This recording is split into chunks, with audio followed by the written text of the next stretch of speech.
Río Grande. El Batallón de Infantería de Marina número 5, Escuela BIM 5, llevó a cabo una instrucción en procedimientos de técnicas de operaciones anfibias en las playas de la ciudad.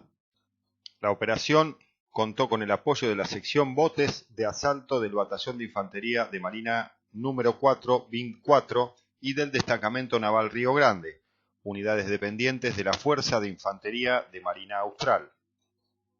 La integración de las actividades permitió que el personal de sección de botes del asalto del BIM 4 se ejercitara en procedimientos técnicos y tácticos de navegación y formaciones de combate, mientras que el personal de la compañía de tiradores MAR del BIM 5 hiciera lo propio en procedimientos de embarco y desembarco de tropas sobre la playa, estiva de equipo y navegación en aguas abiertas.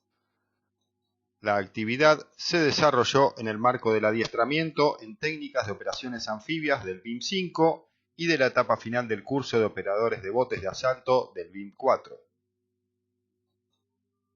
Cambiando de información, en Misiones, la Escuela Militar de Monte y el Batallón de Ingenieros Anfibios 121 realizaron actividades de educación operacional en el ambiente geográfico particular del monte.